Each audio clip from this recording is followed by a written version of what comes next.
Ahora. Esto es para apagar.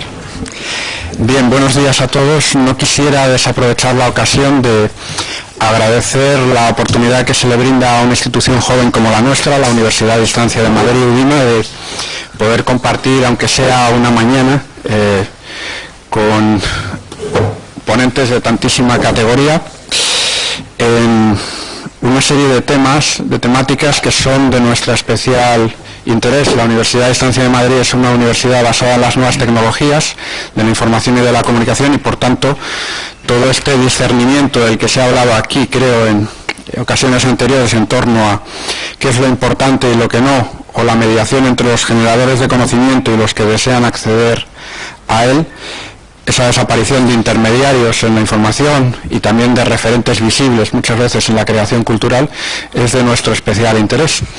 En este sentido, pues vaya por delante mi agradecimiento como director del Departamento de Periodismo, Historia y Humanidades, y el de mis compañeras aquí presentes que pertenecen al mismo departamento, por la invitación y la gentileza de los organizadores.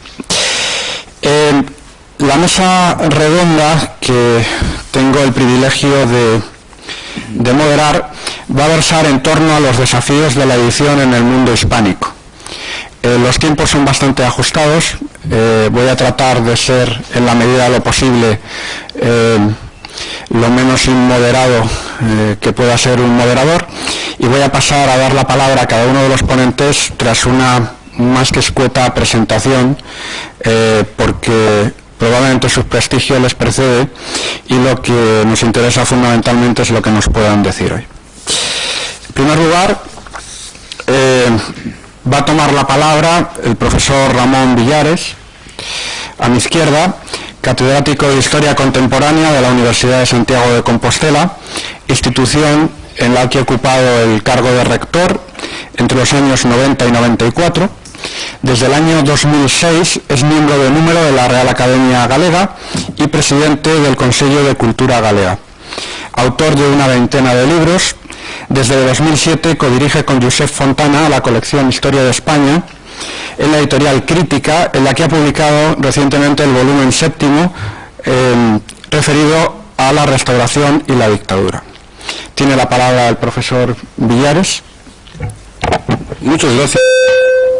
Muchas gracias por la presentación y a los organizadores por haberme acogido en esta sede de Cádiz y en este foro hispánico. Yo, según tenía entendido, el título general de esta mesa era la situación actual y la imagen del hispanismo internacional, retos para el futuro. Me voy a tener un poco a este criterio, porque he visto que el moderador ha hablado de la edición, eso nos desviaría un poquito. Bien, dado que disponemos de poco tiempo, haré pues tres referencias, como tres apuntes sobre este asunto. Uno, sobre lo que podemos considerar las raíces y el desarrollo de lo que es el hispanismo en sus distintas versiones. Otro, los cambios que en los últimos 10-15 años ha sufrido este panorama que podríamos definir, este casi continente de hispanismo. Y finalmente algunos apuntes sobre los retos hacia el futuro, cómo podría transformarse o sobrevivir esto que llamamos hispanismo. Naturalmente, yo parto del supuesto que el hispanismo ha sido un fenómeno cultural históricamente bastante acotado, como veremos, que hoy se encuentra en una situación de necesidad urgente de reformulación. No lo digo yo, lo dicen muchos de los que fueron, son o practican o viven incluso del asunto hispanista, pero también considero que tiene el hispanismo pues un campo muy grande hacia el futuro, sobre todo si se vincula con otros conceptos de relaciones culturales, como antes ya hemos visto en la conferencia anterior. Bueno, el hispanismo español, yo diría que habría que situarlo en sus orígenes más como un desarrollo de un hispanismo pasivo que un hispanismo activo.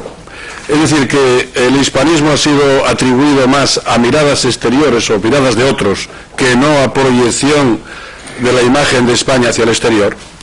Esto tiene que ver con una larga tradición histórica española que arranca de la leyenda negra y del mito del viajero romántico y más cosas, que que ha contribuido a difundir la necesidad de que muchos extranjeros, especialmente franceses e ingleses, pero no solo, franceses e ingleses, se hayan ocupado del problema español, ¿no?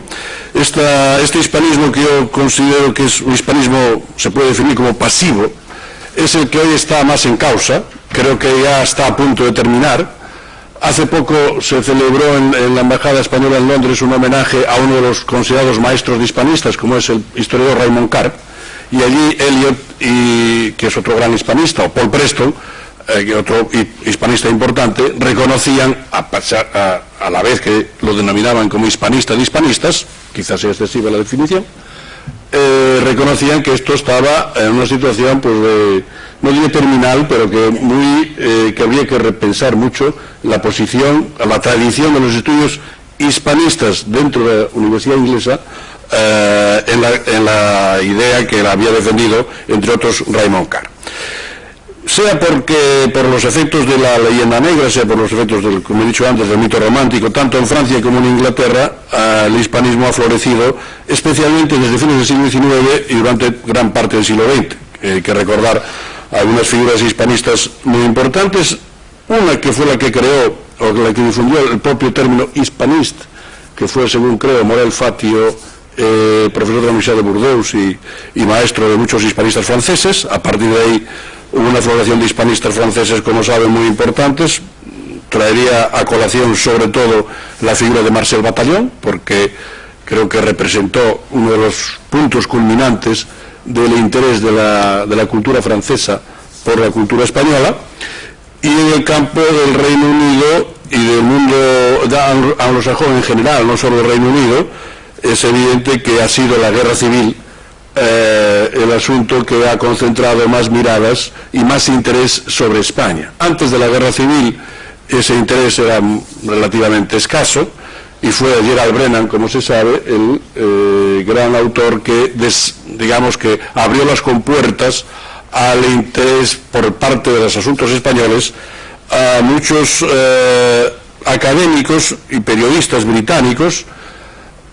Aunque sea una anécdota, hay que recordar que el libro que más ha influido en la historiografía española en los últimos 20 o 30 años, que ha sido el libro de Raymond Carr, España 1808-1936, era un libro que estaba encargado en su redacción a Gerald Brennan. Brennan declinó la oferta y fue encomendada, por razones que se pueden seguir en la biografía reciente de Raymond Carr, a esta propia figura, que entonces era un académico británico no muy conocido, que se dedicaba a cuestiones de la historia sueca, y pasó de las suecas también, pasó de la historia sueca a la historia española, y ahí fue el faro que después, por otras vías, pues no solo iluminó a algunos hispanistas británicos directamente vinculados con él, como Hugh Thomas o como Paul Preston, o por otra vía John Eliot, sino que también creó una escuela relativamente importante de figuras académicas españolas que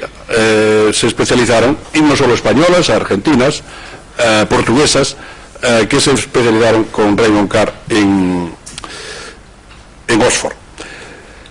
Bien, este hispanismo pasivo, como se puede ver, pues trató de cubrir algunas lagunas o carencias académicas y culturales de España. Trató de explicar la originalidad de España, algunos de los problemas que venían determinados por esa idea de la leyenda negra del mito romántico, de que España pues estaba poblada por bandoleros y bailadoras y algunos políticos corruptos y señoritos, ideas y clichés que no son del todo ciertos, pero que ejercieron mucha influencia en este hispanismo. Y hoy creo que estos propios hispanistas han contribuido a difundir una tesis que es casi la contraria, que es que España es un país normal,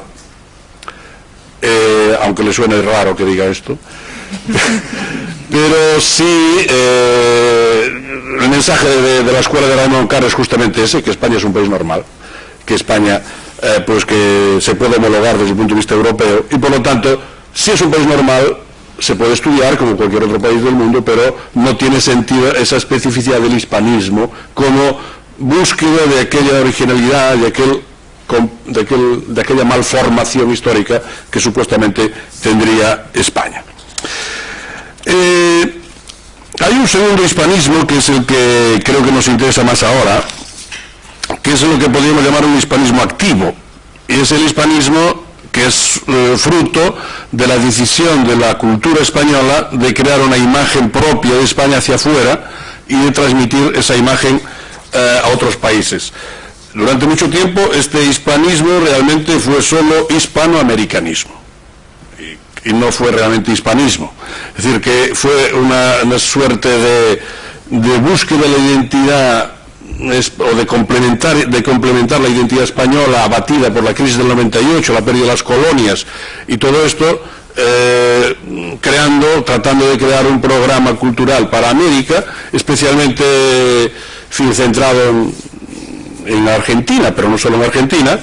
Esto provocó o facilitó una relación cultural muy importante, incluso creación de instituciones como el Instituto Cultural Español, creado por Avelino Gutiérrez en Buenos Aires, una permeabilidad de intelectuales españoles que estuvieron muy frecuentemente en Argentina a través de la prensa. Pensemos pues lo que escribía en La Nación de Buenos Aires Unamuno o Emilia Parra Bazán.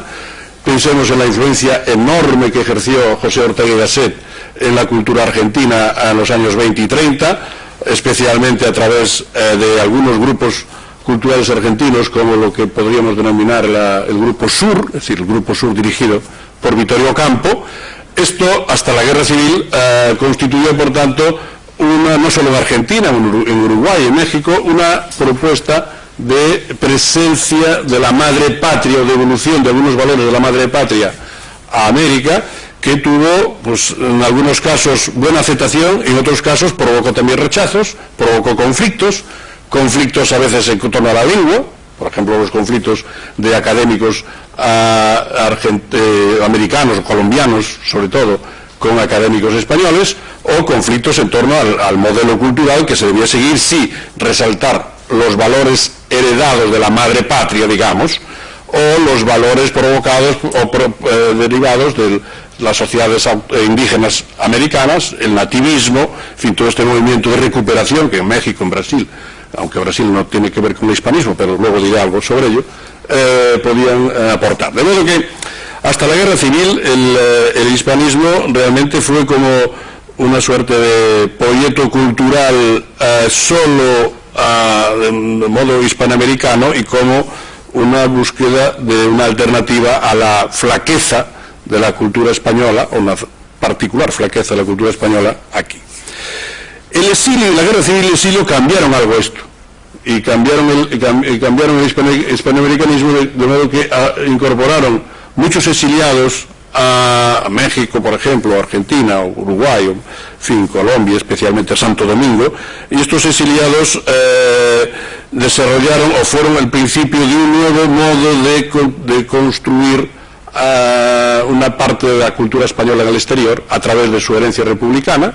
Hay que recordar el papel esencial que tuvieron en los proyectos editoriales en América, especialmente en Argentina y en México.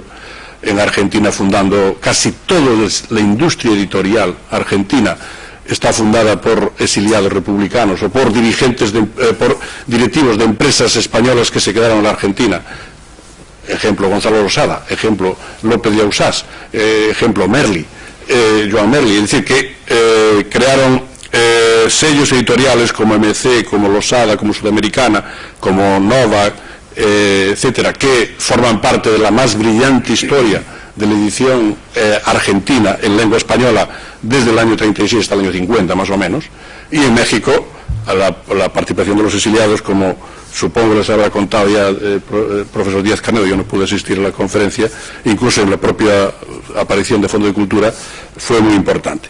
El exilio, en ese sentido, contribuyó a cambiar un poco la imagen de España, a trasladar los valores republicanos más que la España franquista triunfadora, y al propio tiempo desarrolló un nuevo tipo de hispanismo especialmente académico, que antes no había tenido lugar. Un hispanismo académico en parte en los países hispanoamericanos o iberoamericanos. El ejemplo quizá más conocido es o bien la Cátedra de Historia de España en Buenos Aires por don Claudio Sánchez Albornoz, regida por don Claudio Sánchez Albornoz durante 30 años, o bien el Colegio de México, también inspirado y ayudado en muchos aspectos por los exiliados republicanos, y en segundo lugar, este exilio fue muy importante en los Estados Unidos, donde algunos grupos de exiliados, académicos españoles exiliados, contribuyeron a introducir los estudios sobre lengua, cultura, civilización española, que antes no existían o eran puramente satelitarios. Especialmente en las universidades de la costa este y algo en las del sur, en Texas y en California, hubo una presencia de exiliados, especialmente Américo Castro, Montesinos, García Lorca, Guerra Dacal, Ucelay, en fin, un grupo de exiliados que habían tenido que ver con los residencia de estudiantes, con la experiencia de la barraca, en fin, con muchos otros aspectos de la cultura republicana que se establecieron en Estados Unidos y que crearon pues en la Universidad de Nueva York, en la Universidad de Austin en Texas, en la Universidad de California, algo en Chicago, pero sobre todo en las primeras, pues una presencia bastante notable de estudios sobre España que son el origen de los hispanistas que todavía hoy más o menos están en las universidades americanas. Algo parecido sucedió en la Universidad Francesa con unos exiliados republicanos que desarrollaron conjuntamente con los hispanistas franceses un trabajo en esta dirección. Bueno, avanzo un poco porque estoy llegando ya a los 15 minutos. Creo que esta situación del hispanismo activo y hispanismo pasivo hoy está, no sé si en crisis, pero sí en necesidad de ser renovada y ser repensada.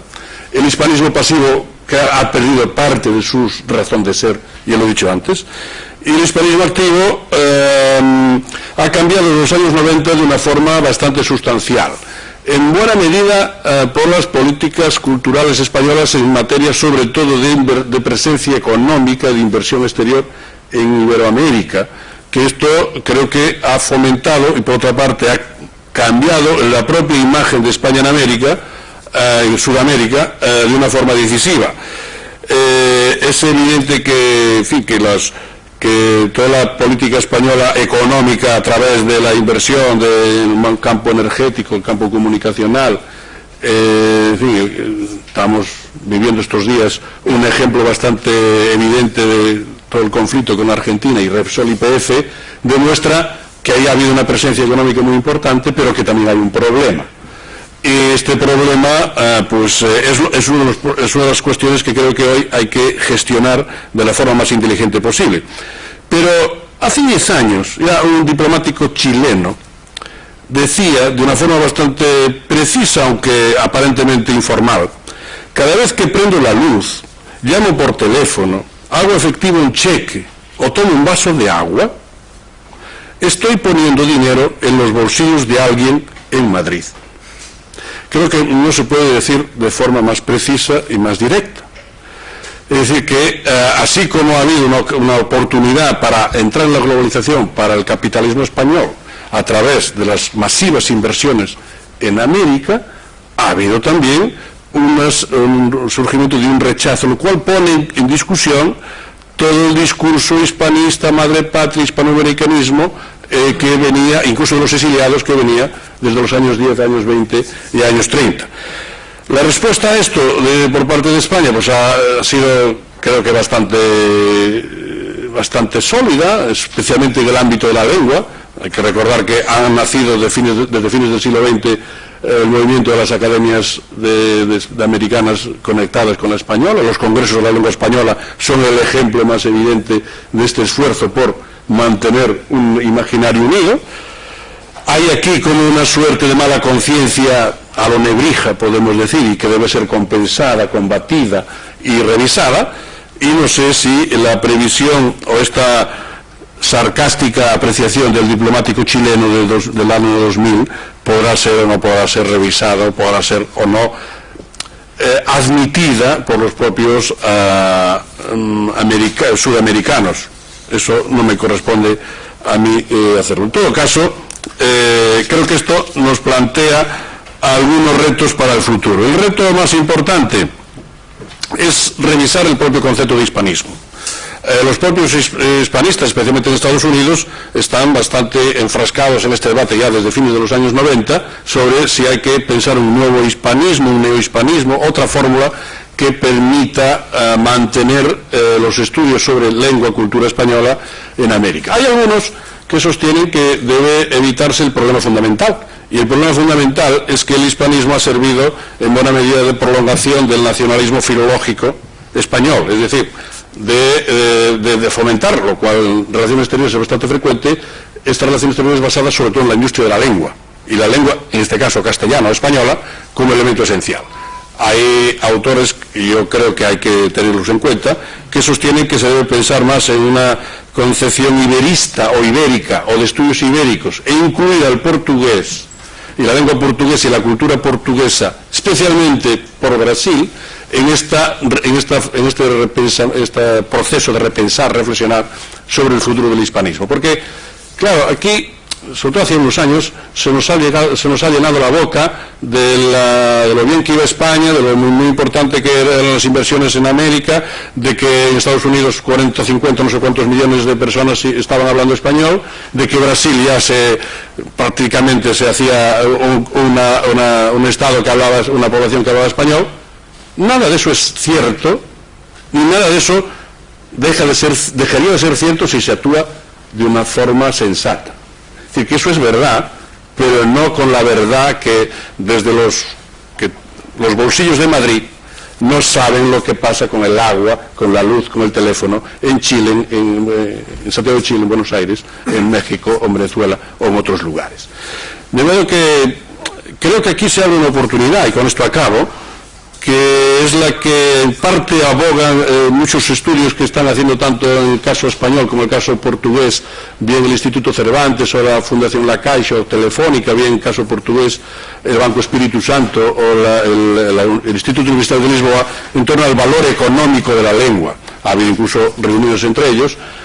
Bueno, llega a una conclusión que a mí no me parece convincente, que es que la lengua ahorra o mejora entre un 15 y un 17% el rendimiento de las inversiones que empresas hacen en lugares en las que siguen las rutas lingüísticas. Puede que sea así, pero en todo caso lo que sí está en causa y que deberíamos repensar es cómo introducir o cómo superar los fantasmas que impiden una mejor relación entre las dos lenguas ibéricas, es decir, la lengua castellana y la lengua portuguesa, sobre todo en Iberoamérica sería un elemento esencial, para poder convertir esas dos lenguas en una alternativa, no a la hiperlengua inglesa, pero sí en una alternativa viable, incluso desde el punto de vista no solo comercial, sino también científico, para que podemos decir que gestionarse del modo más eficaz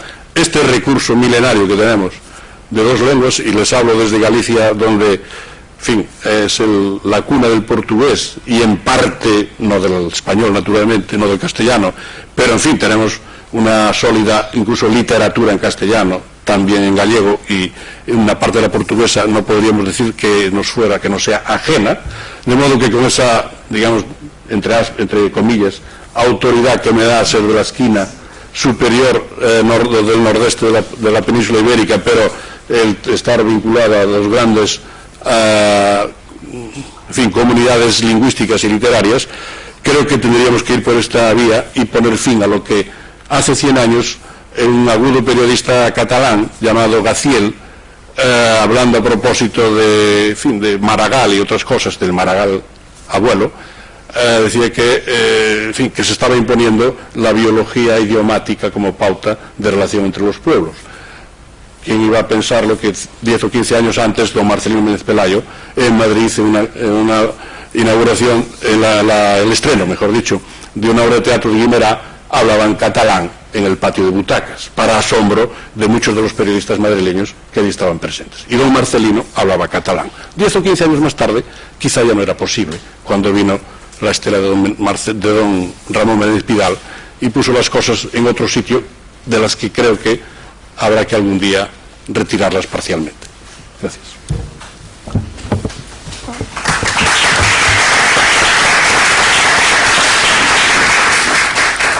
Muchas gracias, profesor, por su brillante exposición y también por el milimétrico ajuste al tiempo más o menos disponible. Voy a dar la palabra a continuación a la profesora Inmaculada González Puy, licenciada en Geografía e Historia por la Universidad de Barcelona, con un posgrado en Cooperación Cultural Internacional en la misma institución. Como ya hemos tenido ocasión de comprobar en el coloquio anterior, la profesora es una especialista de primer orden en la cultura china, de la que cursó estudios de la lengua primero en Barcelona y luego en Taipei y en Beijing. Entre 1986 y 2003 fue responsable de la gestión cultural y educativa de la Embajada de España en Pekín como agregada cultural.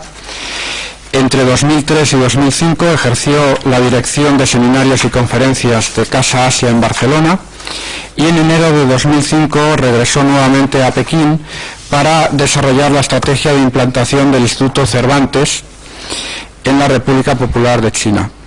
El centro se inauguró en julio de 2006, centro que dirige en la actualidad. También coordina el Instituto Cervantes y la Biblioteca Miguel de Cervantes, inaugurada en noviembre de 2007. Ha comisariado 2 exposiciones en torno al arte chino en España y finalmente me gustaría añadir que ha recibido el premio El Sueño Chino por su contribución al acercamiento intercultural entre ambos países, dándose además la circunstancia de que es la primera concesión que se hace a una persona de origen no chino. Tiene la palabra la profesora.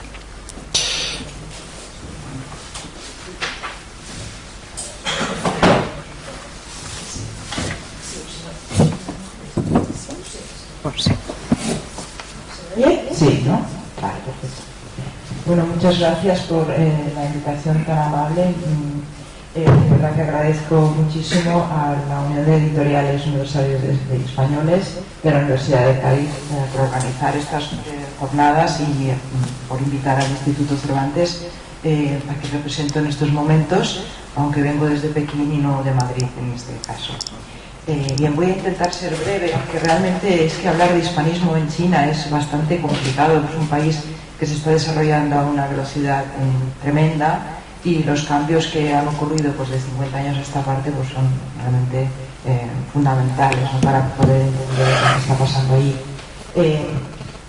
Bueno, voy a hablar un poco de la situación general. Realmente es curioso porque me da la sensación de que bueno, en España he vivido de espaldas a China durante muchos años, pero no nos damos cuenta que entre los siglos XVI y XIX concretamente había muchos españoles que viajaron a China y desarrollaron unas labores magníficas, hasta el punto que en algún caso, bueno, aquí paso mientras algunas diapositivas con portadas de libros de la época, porque bueno, estamos hablando de edición y de publicación, me parece que es relevante mencionar a todas estas personas que pasaron desde el siglo XIX, la mayoría eran religiosos, muchos jesuitas, pero incluso en algún caso, como puede ser el Juan Cobo, un dominico, que fue el primero que le realizó una traducción de un texto chino a una lengua europea y precisamente fue al español. O sea que tenemos una tradición de sinología que, bueno, que ha parecido olvidada y que muchas veces nos sorprende encontrar estos textos porque hasta después, en el año 2003, no se abrieron los departamentos en universidades españolas con estudios asiáticos y, sin embargo, en el siglo XVI éramos pioneros en la materia. Incluso eso.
gracias, profesora. A continuación voy a ceder la palabra al profesor Óscar Macín, doctor en Historia y Civilización por la Escuela de Altos Estudios en Ciencias Sociales de París, que desde el año 2000 es profesor investigador en el Centro de Estudios Históricos del Colegio de México.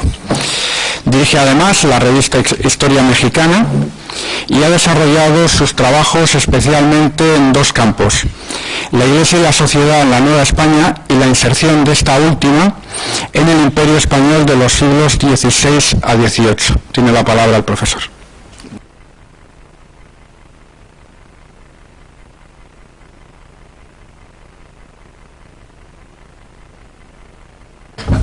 Bien, pues antes que nada quiero dar las gracias a los organizadores de esta reunión por el honor que me han hecho de invitarme, a mi amiga Diana Carrió por haber dado mi nombre, y quisiera compartir de problemas que nos llevaron a un encuentro, a organizar un encuentro de revistas de historia en México, en el Colegio de México, en el mes de febrero de 2010. Fueron problemas tanto que atañen a nuestra disciplina, es decir, a la historia, como a la edición de textos en revistas de historia.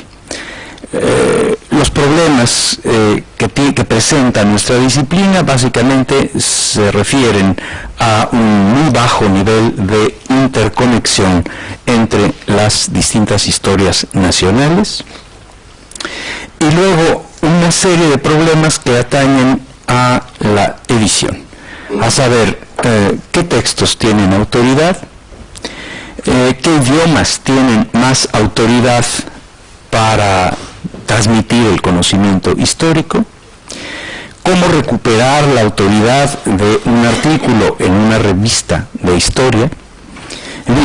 Todo esto nos llevó entonces a invitar a una veintena de editores de revistas del mundo hispánico y de revistas de historia de los Estados Unidos, de Brasil, de Argentina, de España, del mismo México, por supuesto, etc.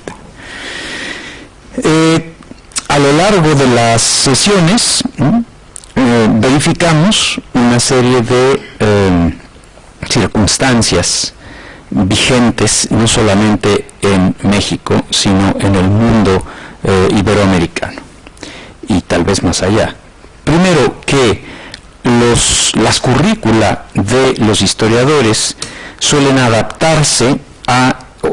estar adaptadas a criterios de evaluación que no son propios de nuestra disciplina o de nuestras disciplinas, sino que se adaptan sobre todo a disciplinas llamadas ciencias duras, ciencias biológicas y ciencias físico-matemáticas. También pudimos constatar una marginación cada vez mayor del español y del portugués como lenguas de comunicación científica entre comunidades hispano y luso-hablantes. Es decir, no nos comunicamos los propios colegas de hablas hispana y portuguesa, ni siquiera en nuestras propias lenguas. Después vimos que mediante los índices internacionales de revistas se refuerza el predominio del inglés y se impone el inglés no solamente como lengua de gran categoría y de gran prestigio, sino que los mejores artículos son aquellos que se publican en lengua inglesa. Esta tendencia, esta situación presenta distintos grados de complicidad de parte de las instituciones públicas nacionales que evalúan la producción histórica, historiográfica en este caso, pero también de los propios colegas. Es decir, la verdadera producción científica, ¿cómo dudarlo?, es aquella que está en inglés. Y y desde luego pues son los grandes índices evaluadores internacionales y los que miden esta situación.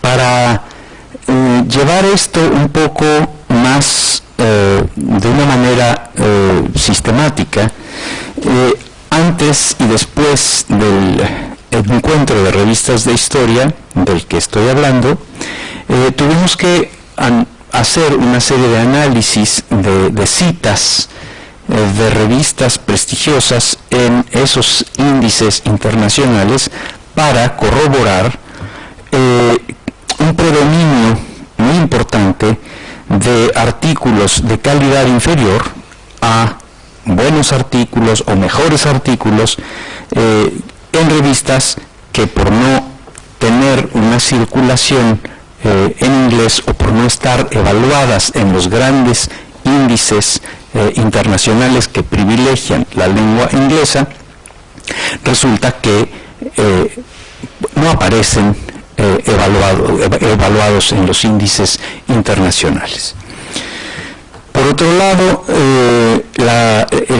los estudios de las citas reflejaron un alto grado de desconexión, del que ya había hablado al inicio de esta charla, entre los historiadores en lenguas española y portuguesa, sin hablar de la afirmación particularista de la historia nacional y del Estado-nación, que refuerzan esta desconexión entre las distintas comunidades.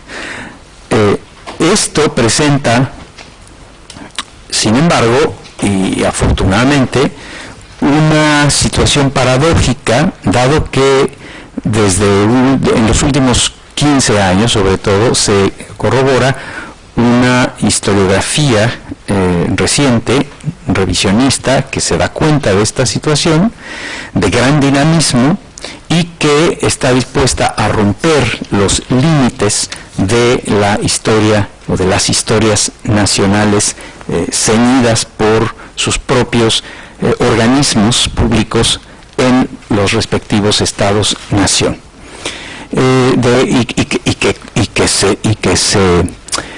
que está consciente, perfectamente consciente, que un historiador que hace historia de México difícilmente podrá dar cuenta cabal de muchos de sus procesos si no pone los ojos en latitudes como el Potosí, en el Virreinato del Perú o en la Capitanía General de Chile, y por otro lado las posesiones europeas de los siglos, las posesiones españolas europeas de los siglos XV a XVIII, tampoco los especialistas en estas posesiones europeas tampoco podrán seguir ignorando los territorios, los procesos de los territorios de las Indias occidentales de España,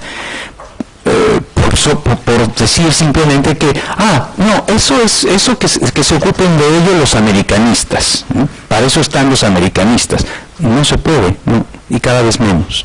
De manera que son estas situaciones que son de índole historiográfica, pero que también suponen una serie de problemas editoriales, los que me han traído aquí a compartir estas preocupaciones con ustedes. Ahora bien, quisiera yo, para concluir, abordar dos cuestiones más. Primera, una que se refiere a la presencia de elementos de solución que afortunadamente nos presentan tanto nuestras disciplinas como los elementos tecnológicos con los que contamos en este siglo XXI. Por una parte, faltan criterios de evaluación propios de las disciplinas históricas, ya lo decía. Necesitamos construir esos criterios de evaluación para que no sigan siendo los criterios de evaluación de las ciencias duras. existen elementos para discernir esos criterios en la propia tradición historiográfica que tiene más de 2000 años. Y esos elementos de la tradición historiográfica nos dicen que las explicaciones en historia, no hace falta recordarlo, tienen mayor vigencia que las explicaciones en las ciencias duras. Por lo tanto, esto se traduce muchas veces para los organismos públicos de evaluación en el soslayo de libros y de reseñas, y en la insistencia y en la imposición de para los historiadores y para los humanistas en la publicación exclusivamente de artículos, quedando pues las reseñas que darían posibilidad de abatir estos niveles de desconexión en un segundo, tercero o cuarto plano. Entonces necesitamos, a partir de la construcción de estos criterios propios de evaluación, exigir que los índices y los organismos públicos de evaluación se basen en la calidad y no en el número de citas. Es decir, que los criterios sean cualitativos y no cuantitativos. Termino apuntando y sobre todo compartiendo con ustedes, en espera de escuchar sus propias inquietudes, reflexiones al respecto, apuntando una serie de soluciones o posibles soluciones concretas a estos problemas y a estas necesidades. Me parece que es hora de integrar un comité internacional de ciencias históricas y literarias o ciencias, en fin, disciplinas humanísticas, que construya justamente que esos criterios y criterios válidos para todo el ámbito iberoamericano, para las lenguas española y portuguesa. Creo que es la única manera de que se pueda ir abatiendo esta marginación y este problema de los que ya hablaba. Por otro lado, la tecnología de la que disponemos nos debe incentivar para aprovechar las redes que se han ido construyendo, redes de historiadores, la presencia en Internet de revistas, de archivos, de las propias redes y de su producción, la justipreciación de materiales publicados en el ámbito iberoamericano para que nuestros estudiantes que se están formando puedan madurar con la perspectiva de la historia comparada en su cabeza, publicar artículos no limitados a las órbitas nacionales, que son cada vez más pobres, en ese sentido de la falta de visión de lo que está sucediendo en otros horizontes. Y esto no solamente lo aplico a la historia de las monarquías ibéricas de los siglos XV a principios del XIX. No puede seguir haciéndose, desde mi punto de vista, historiografía de los siglos XIX y XX, y menos en Hispanoamérica, en Iberoamérica, si no formamos a nuestros estudiantes con la inquietud de saber a qué procesos corresponde determinadas situaciones mexicanas en la latitud brasileña, argentina, peruana. No podemos seguir ignorando ignorando la dimensión y la perspectiva de la historia comparada, dadas las enormes facilidades que tenemos desde el punto de vista tecnológico. Pues muchas gracias por su paciencia y atención.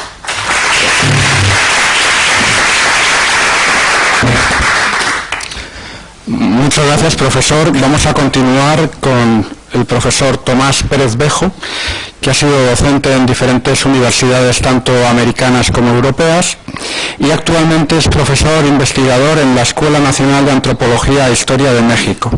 Ha sido igualmente investigador invitado en la Escuela de Estudios de Ciencias Sociales de París y en el Consejo Superior de Investigaciones Científicas, y es autor de numerosas publicaciones, de entre las cuales podemos espiar Elegía criolla, una reinterpretación de las guerras de independencia hispanoamericanas, España en el debate público mexicano, 1836-1867, y Nación, Identidad Nacional y otros mitos nacionalistas. Anteriormente se ha citado un periodista como Gaciel, también el profesor Pérez Bejo es colaborador habitual en prensa y bueno, yo he tenido el privilegio de leer alguna tercera suya por la que le felicito personalmente. Muchas gracias. Bueno, gracias por la presentación y gracias también por haberme invitado a este encuentro por dos motivos. Uno, es obvio, siempre es buena tener una disculpa para volver a Cádiz, con lo cual pues agradezco mucho a los organizadores de este encuentro que me hayan invitado, y otro porque la verdad es que es un placer estar aquí compartiendo la mesa con las personas que están aquí conmigo esta tarde o esta mañana. Sin embargo, sí quisiera comenzar por decir que me produce una cierta incomodidad estar aquí porque no sé en función de qué estoy. Cuando digo que no sé en función de qué estoy, les cuento una anécdota que yo creo que es muy significativa, ¿no? Pues hablando con una colega, a la que cuyo nombre no voy a citar, y le dije que venía a un encuentro sobre hispanistas, hispanismo en México, etcétera, me dijo, pero si tú eres un americanista. Y entonces, claro, si me dicen que yo soy un americanista, pues efectivamente ya no sé qué estoy haciendo aquí en una reunión de hispanistas. Supongo que los organizadores me invitaron por esta especie de condición mestiza, ¿no? Es decir, de español que vive en México y que como historiador, en todo caso, me considero mexicano, y que vivir, la verdad es que a veces tengo la impresión de que vivo en Iberia y Aeroméxico más que en México o en España. Y por lo tanto, yo lo que sí me gustaría hacer aquí es una reflexión sobre cómo desarrollo en mi trabajo y si existe eso que llaman el hispanismo, lo que se llama hispanismo. Hay una parte que ya las personas que me han precedido me evitan tener que explicar. Por un lado, el origen del hispanismo, que explicó muy bien Ramón Villares en 4 palabras muy sintéticas, ese hispanismo activo y ese hispanismo pasivo, esa idea de la excepcionalidad. Aquí solo quería hacer una pequeña acotación. Yo cuando me fui de España estaba un poco cansado de la excepcionalidad hispánica. Afortunadamente parece que la excepcionalidad hispánica está en franca decadencia, pero me encontré con la excepcionalidad mexicana, que les puedo asegurar que no es menor que la hispánica. Es decir, entonces todo historiador mexicano considera que su país es único, excepcional, es una anomalía en la historia, protegida personalmente por la Virgen de Guadalupe, y por lo tanto pues no se puede contar mucho de ella, ¿no? Entonces esa sería una especie de lacra del hispanismo que a mí me gustaría que tuviésemos en cuenta. Después, con respecto al asunto me ha gustado mucho la intervención que ha hecho Inmaculada González Puy, porque la verdad es que parece que ella sí que utiliza el término hispanista sin ningún problema, es decir, o sea, parece sin ningún tipo de prejuicio, lo cual la verdad es que se agradece. Y después el asunto que ha hablado Óscar, ahí sí yo sí que quería decir una cosa que me parece absolutamente obvio. Yo la verdad es que me parece digno de elogio y de encomio la postura de historia mexicana de defender el valor del español como lengua científica. Ahora, lo siento, Óscar, pero creo que es una guerra perdida, es decir, o sea, finalmente casi hemos llegado a una situación en la cual se podría decir que el político español del siglo XIX es español y que no puede ser otra cosa, ¿no? Pues aquí es lo mismo, escribe en español y que no puede escribir en otra cosa, en este caso en inglés. Es decir, yo creo que el estatus del español como lengua científica es bastante complicado de defender, aunque bueno, pues siempre está bien defender aquellas causas que parece que no tienen futuro, ¿no? Y paso ya a explicar cómo entiendo yo esta perspectiva del hispanismo desde mi postura, de mi trabajo de historiador. Voy a hablar como historiador que trabaja algunos temas que he intentado todo el tiempo que se planteen como un asunto que vaya más allá de esa historia nacional de la cual hablaba Óscar hace un momento. Desde luego yo parto de un principio, y que creo que sería un debate, pero que es un debate historiográfico, pero sí que me gustaría traer aquí, porque creo que habría que reflexionar sobre ello, que tiene que ver, ¿Hasta qué punto no estamos los historiadores absolutamente obnubilados por la idea del Estado-Nación como sujeto histórico? Un sujeto histórico, por otro lado, es un sujeto histórico relativamente reciente. Y nos olvidamos de que durante la mayor parte de la historia de la humanidad, fundamentalmente, la vida se articuló en torno a organizaciones imperiales. Y con una lógica de funcionamiento que es radicalmente distinta de la lógica de funcionamiento en todos los aspectos de los Estados-nación. Yo creo que si lo empezamos a plantear desde esta perspectiva, quizás evitaríamos muchos de esos errores en los cuales la historiografía española estudia la monarquía hispánica como una nación española, y entonces esto le da un enfoque determinado, y el papel que aparece en América, siempre desde esa perspectiva, América es el objeto de la política exterior española, pero no aparece como formando parte de una entidad completamente distinta de lo que es el Estado-Nación español, y por lo tanto con dinámicas de funcionamiento radicalmente distintas. Entonces, yo creo que ahí sí que hay un hispanismo, una posibilidad de estudiar algo que no sea la historia nacional de México, la historia nacional de España, sino la historia de una estructura imperial con lógicas de funcionamiento, insisto, bastante distintas de lo que es un Estado-nación. Digo esto porque, desde luego, yo en mis temas de trabajo, en mis temas de investigación en los últimos años, es algo que me ha surgido continuamente. No es lo mismo analizar, utilizando el término que utilizó François Xavier Guerra y que a estos momentos empieza a resultar un tanto polémico, las revoluciones hispánicas como unas revoluciones contra el imperio, como unas revoluciones en el imperio. Desde luego, a partir de esa pregunta, las respuestas que podemos dar son radicalmente distintas. No es lo mismo, por otro lado, estudiar la Constitución de Cádiz como una constitución española, entendido en el sentido de una constitución para el Estado, para la España, lo que hoy entendemos por España, que entender la Constitución de Cádiz como una constitución hispánica, para una España cuyos límites no se corresponden para nada con lo que hoy entendemos como España. Yo creo que eso introduce variables enormemente interesantes. Ahora, eso que funcionaría muy bien para ese largo periodo de tres siglos, y aquí me gustaría también hacer una pequeña aclaración. En esa inmovilización por el Estado-Nación nos damos cuenta de realmente que es una institución relativamente reciente, que realmente, si uno se plantea los imperios y la estructura de los imperios, el Imperio Otomano duró 6 siglos, es decir, con lo cual parecen estructuras políticas bastante más estables de lo que tendemos a pensar si lo vemos un poco en la corta duración histórica, para utilizar un término brodeliano. Pero, ¿qué pasa con el siglo XIX y con el siglo XX? ¿Qué pasa con el siglo XIX y con el siglo XX? ¿Y qué puede decir un historiador que, como les digo, como historiador me siento en estos momentos fundamentalmente mexicano? Bueno, lo que pasa es una cosa muy curiosa, y a la cual hacía referencia antes Ramón Villares cuando decía esa frase que a todos nos hace un poco de gracia, de bueno, yo me levanto del diputado chileno, ¿no? Yo me levanto por la mañana y entonces abro el grifo y el agua y va a un bolso en Madrid. Bueno, yo creo que hay un problema que yo definiría con la existencia de un problema español en América Latina, y que no solo es un problema económico, y diría que ni siquiera es fundamentalmente un problema económico, porque fundamentalmente es algo que se ha agudizado en las últimas décadas por la peculiar evolución de las empresas multinacionales españolas, pero que uno se lo puede encontrar en el siglo XIX, cuando la inversión española en el mundo de América Latina era inexistente, y se lo puede encontrar en las primeras décadas del siglo XX, cuando también la presencia de capital español era ineficiente. Y ese problema español tiene que ver con que no es un problema con el Estado-Nación español, es un problema con las difíciles y complicadas relaciones entre las colonias y las metrópolis.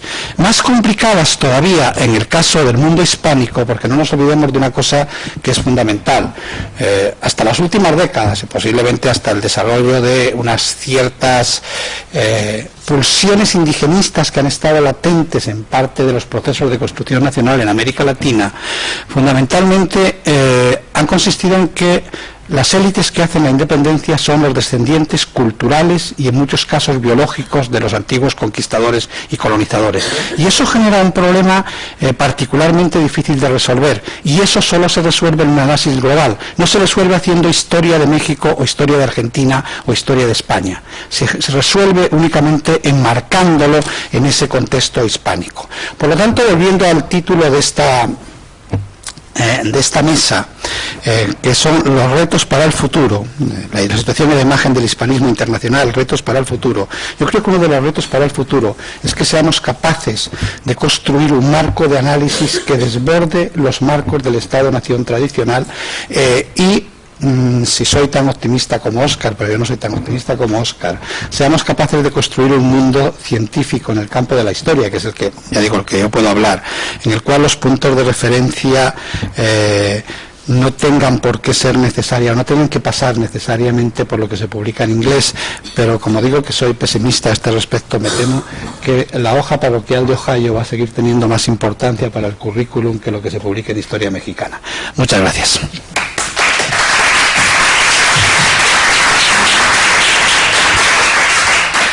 Bien, muchas gracias, profesor. Finalmente tiene la palabra la profesora Ana María Rabe, doctora en Filosofía por la Universidad de las Artes de Brunswick.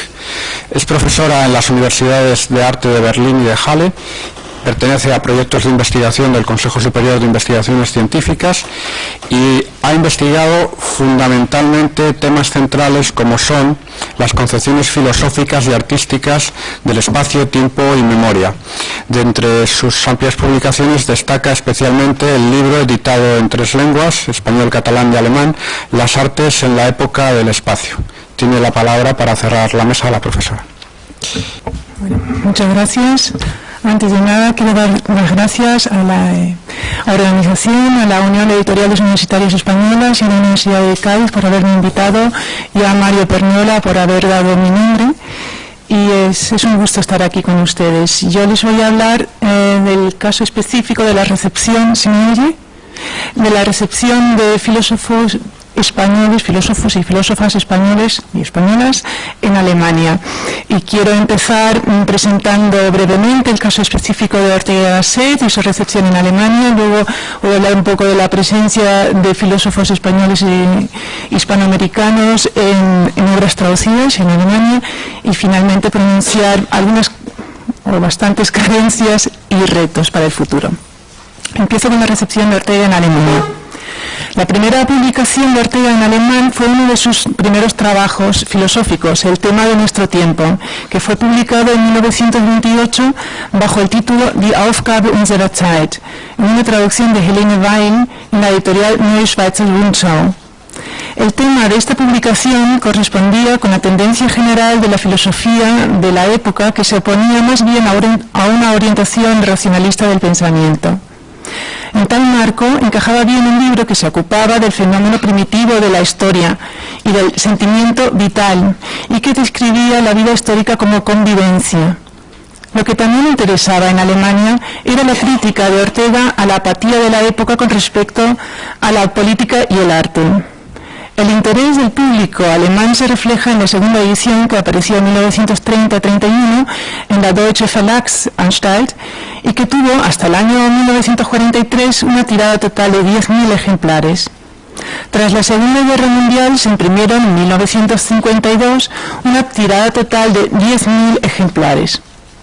Tras la Segunda Guerra Mundial se imprimieron en 1952 nuevamente 7.000 ejemplares. El éxito de esta obra explica el hecho de que se publicara en Alemania el libro La rebelión de las masas el mismo año que apareció en español.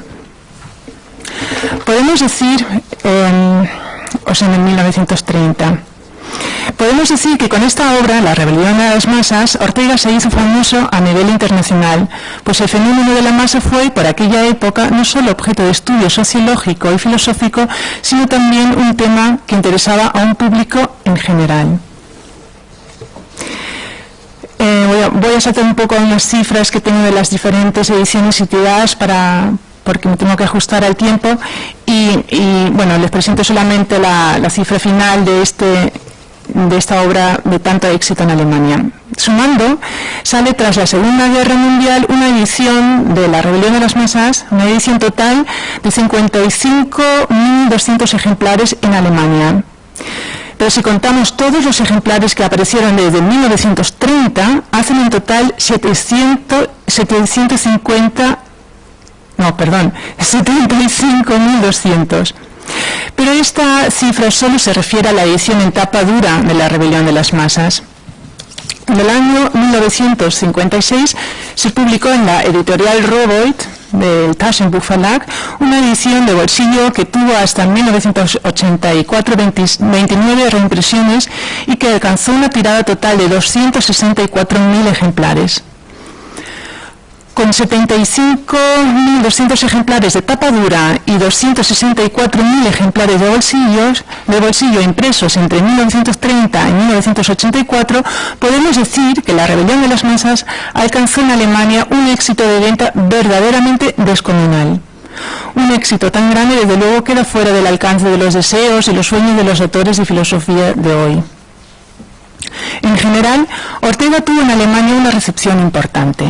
Este no es el lugar para hacer un análisis detallado de la amplia recepción del pensamiento orteguiano en Alemania, del que se ha ocupado ya una tesis doctoral de Frau de Jung-Lindemann presentada en 2001. Basta mencionar que importantes revistas alemanas como Die Neue Rundschau, Europäische Revue, Neue Schweizer Rundschau, Corona, Hamburger Akademische Rundschau, Merkur, etc., sacaron textos de Ortega. La publicación de sus artículos en Alemania comienza ya en 1926. La mayoría, el 69%, que son 29 títulos, aparece antes de 1945. Con la muerte de Ortega en 1955 termina la publicación de sus artículos en Alemania. Por otro lado, es tras la Segunda Guerra Mundial cuando comienza la recepción más importante de la obra de Ortega por parte de críticos y científicos alemanes, aunque hubo ya muy pronto, en 1924, un artículo que fue decisivo a la hora de dar a conocer en Alemania el pensamiento de Ortega y Gasset en un estado relativamente temprano. Fue uno de los representantes más importantes que ha habido en el campo de la filología románica en Alemania, Ernst Robert Curtius, quien publicó en 1924 un artículo bajo el título Spanische Perspektiven, Perspectivas Españolas, en la revista Neue Rundschau, donde resaltaba, entre otras cosas, como uno de los rasgos originales del filósofo español, el hecho de que trabajara y uniera la cultura francesa y alemana. Curtius consideraba además el perspectivismo de Ortega como la expresión adecuada y convincente para el nuevo espíritu de la época. En su visión, Ortega era el líder intelectual de la generación joven que demostraba, junto con otros autores, que España había entrado de nuevo en el círculo de las potencias intelectuales. Revistas culturales, diarios y semanales importantes como la revista de Berlín Oriental Sinn und Form, los periódicos Frankfurt Allgemeine Zeitung, Neue Zürcher Zeitung, Die Welt o Die Zeit, y revistas filosóficas como Zeitschrift für Philosophische Forschung o Allgemeine Zeitschrift für Philosophie, dan fe de la impronta que dejó Ortega en Alemania. Entre las diferentes voces que se pronunciaron en revistas filosóficas, quiero destacar la de Udo Ruckser, quien analizó en 1969 en la revista filosófica Zeitschrift für Philosophische Forschung la relación de Ortega y Gasset con Alemania. A opinión de Ruckser, el pensamiento de Ortega representa uno de los casos más importantes de un intercambio cultural logrado. Según el autor, Ortega no había intentado germanizar España, sino más bien había tratado de europeizarla. Lo que el pensador español había aprendido de Alemania había consistido menos en unos contenidos determinados, sino más bien en una disciplina del pensamiento. Según el autor, los años que Ortega había pasado en Alemania le habían proporcionado, además de la disciplina, también la tarea y la dirección de su pensamiento, puesto que había aprendido en esa época la diferencia entre una filosofía tradicional y otra vivida.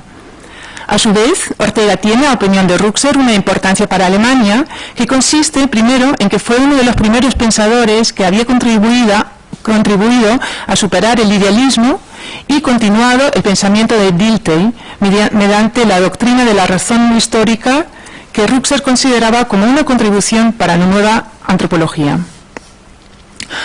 Ha habido en Alemania unas cuantas tesis doctorales sobre Ortega, de las que no todas tienen una máxima calidad, hay que decirlo también, Quiero citar finalmente, en el contexto de la recepción de Ortega, a uno de los filósofos alemanes más importantes de la segunda mitad del siglo XX, Hans-Georg Gadamer, quien tuvo en gran estima la dimensión europea del pensamiento de Ortega y su contribución al intercambio germano-español. En su artículo titulado Dilthey und Ortega, Filosofía des Lebens, Dilthey y Ortega, Filosofía de la Vida, dice lo siguiente, le cito: Ortega es una de las figuras centrales en el pensamiento europeo que han introducido el gran lazo unificador de la humanitas en los cuestionamientos radicales de un personaje como Nietzsche y Heidegger, enseñando a penetrar la vitalidad con la racionalidad y a reconocer la razón en lo vital mismo. Interpretó correctamente los signos del siglo XX y los articuló en su obra filosófico-cultural.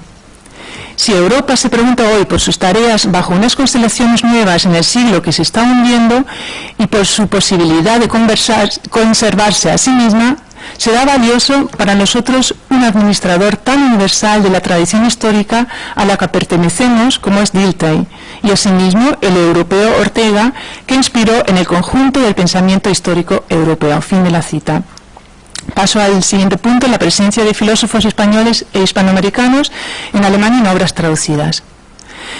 Este intercambio filosófico que traspasa fronteras, que se enriquece mutuamente de las tradiciones y puntos fuertes del pensamiento de diferentes países, tan complementario especialmente en el caso español y alemán como opino yo, y que establece un verdadero diálogo intercultural, es algo que sin duda ha sabido promover y cultivar José Ortega y Gasset. Muchos autores lo han constatado, entre ellos los alemanes que ya he mencionado, Ernst Robert Curtius, Udo Ruckser o Hans-Georg Gadamer. ¿Cuál es la situación en Alemania con respecto a este intercambio filosófico si nos fijamos en otros autores españoles e hispanoamericanos? Si buscamos un autor con un éxito semejante al de Ortega en Alemania, tenemos que retroceder al barroco, a Baltasar Gracián. Es indudablemente el mérito del gran filósofo pesimista alemán del siglo XIX, Arthur Schopenhauer, el haber hecho una excelente traducción del oráculo manual y arte de prudencia de Gracián, y haber contribuido con ello decisivamente al conocimiento y éxito de esta obra en Alemania. Schopenhauer ya conocía esta obra por otras traducciones que se habían hecho anteriormente. La primera alemana, a su vez una traducción de otra versión francesa, la había realizado Johann Leonhard Sauter en 1687. Para poder leer en su idioma original a Calderón, Cervantes y Gracián, de cuyo oráculo decidió hacer una nueva traducción de mayor calidad que las existentes, Schopenhauer se puso a aprender el castellano. Esta labor culminó en la versión alemana de los 300 pensamientos gracianos sobre el arte de la vida, que se publicó por primera vez en 1862 bajo el título alemán Handorakel und Kunst der Weltklugheit, Blütenlese der in den Werken Lorenzo Gracians enthaltenen Aphorismen. El éxito de la obra fue enorme. A lo largo del siglo XX,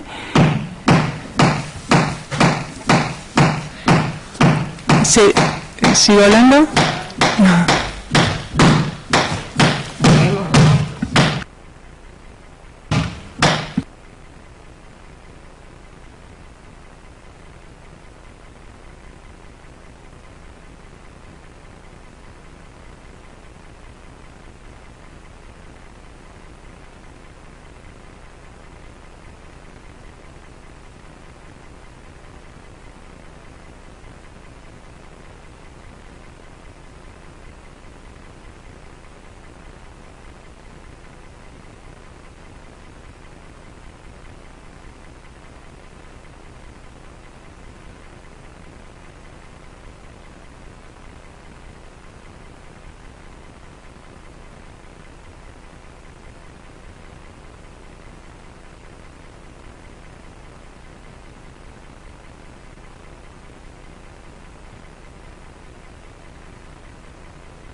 Sí.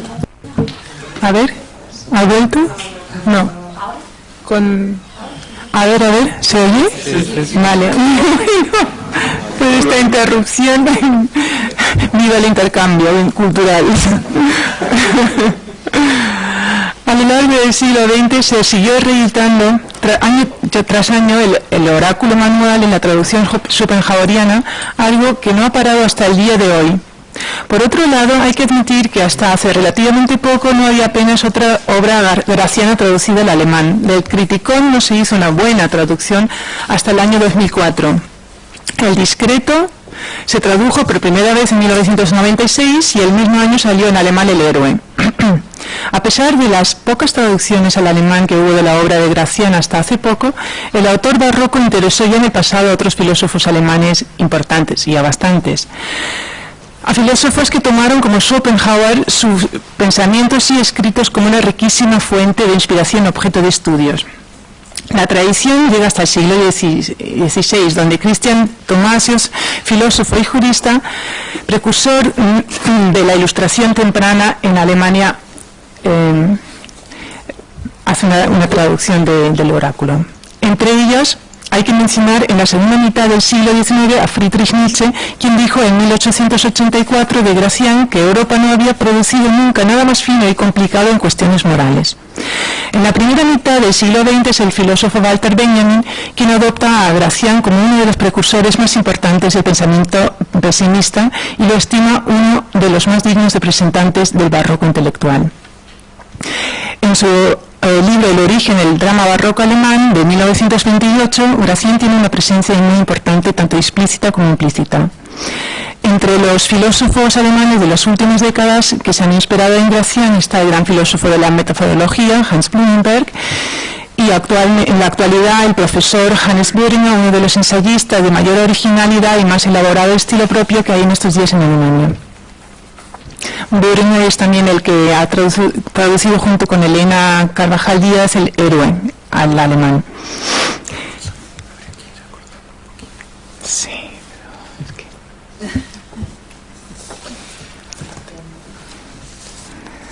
no sé dónde acortar, la verdad. Es un poco la desventaja de la última.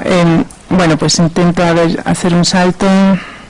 Quería resaltar varias obras. Bueno, otro de los filósofos que al mismo tiempo que a Ortega, de la época de Ortega, que más se ha traducido, es obviamente Unamuno, con varias obras que ahora estas me las tengo que saltar por cuestiones de tiempo. Y si buscamos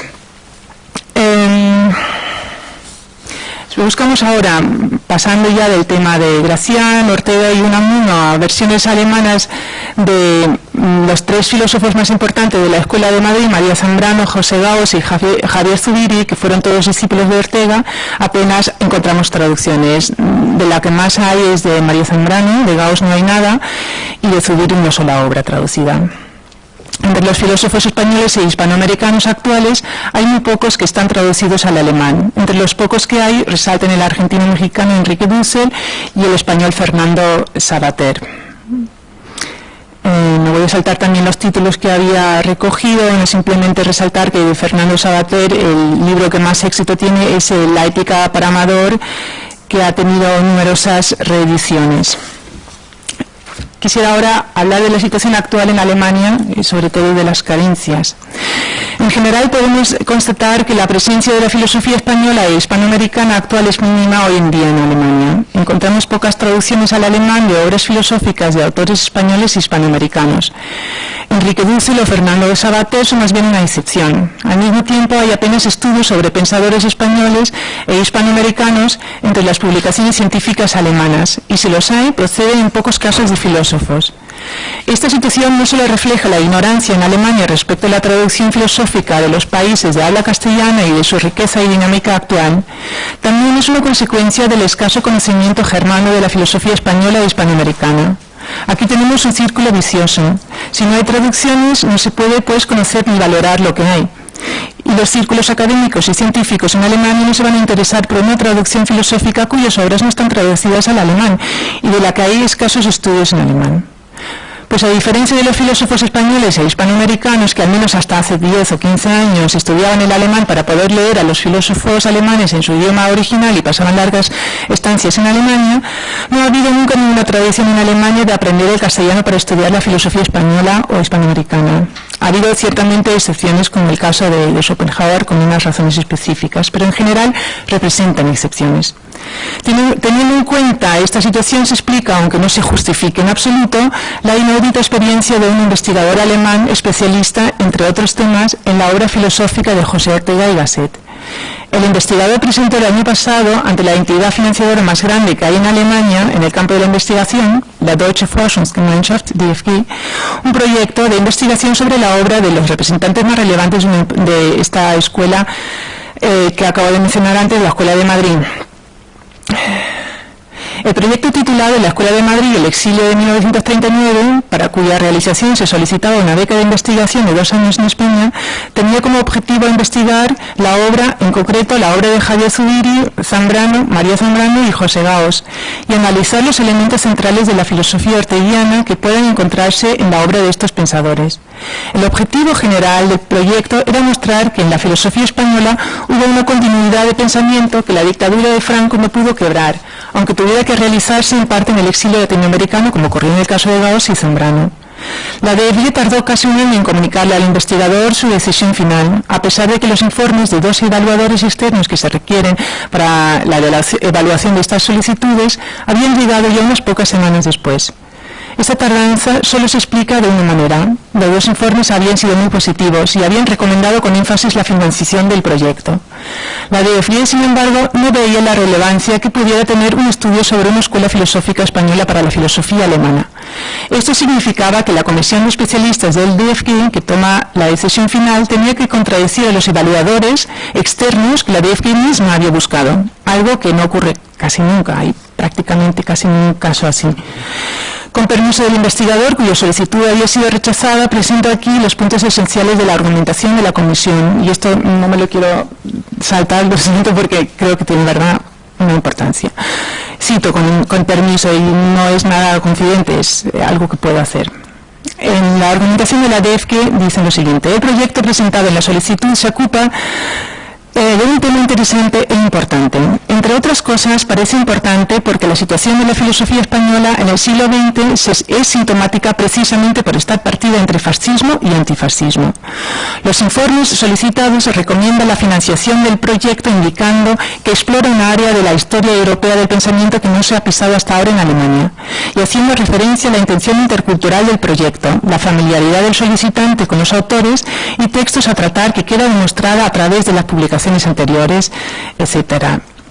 A pesar de todos estos puntos a favor, a pesar de ello, en la solicitud, como en los informes, queda visiblemente indeterminado dónde se ve y se espera más en concreto la contribución filosófica innovadora del proyecto, que vaya más allá que las indicaciones generales de una reconstrucción de la historia del pensamiento español o la investigación del pensamiento de la Escuela de Madrid.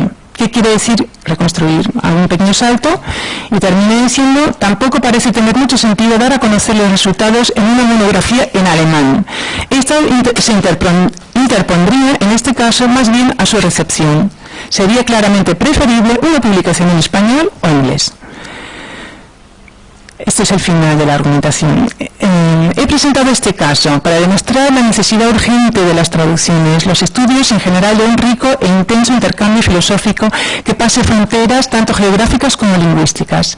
En lo que concierne a Alemania, se requiere precisamente lo que la DFG niega: buenos estudios científicos en alemán, no solo en español o inglés, que sean capaces de demostrar la importancia y relevancia de pensadores españoles e hispanoamericanos de nuestro tiempo y de los siglos pasados.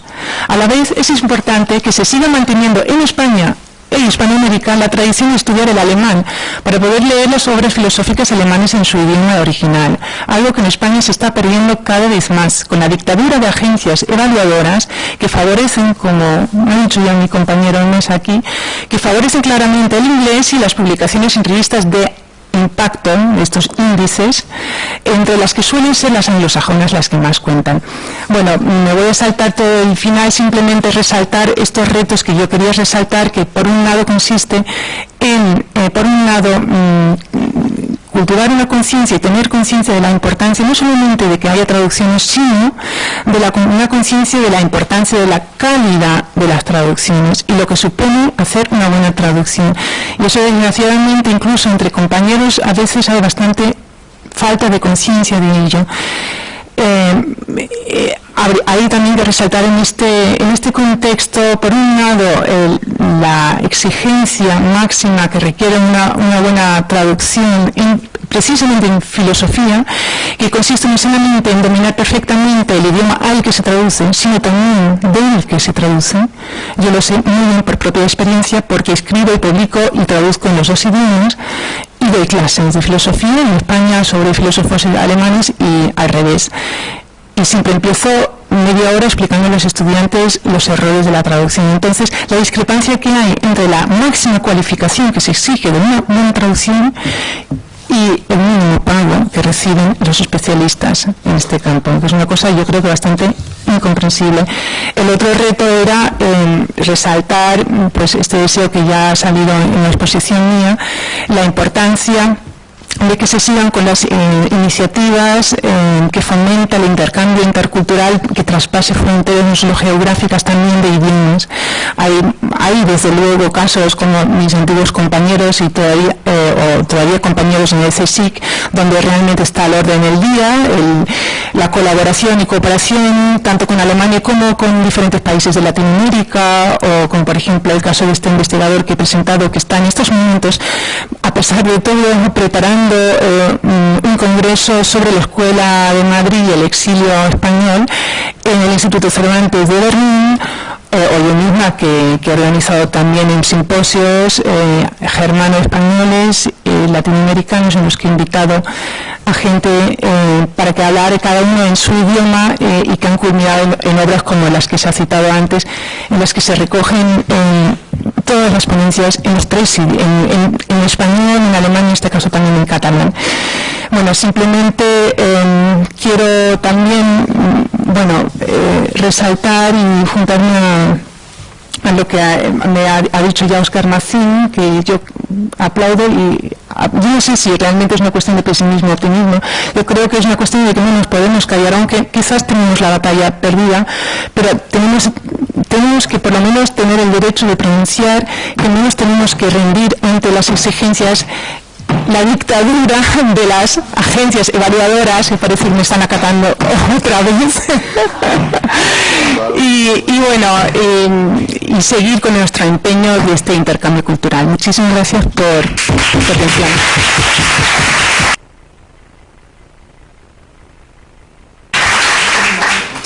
Muchas gracias, profesora. No sé si disponemos de tiempo para dos preguntas, quizá.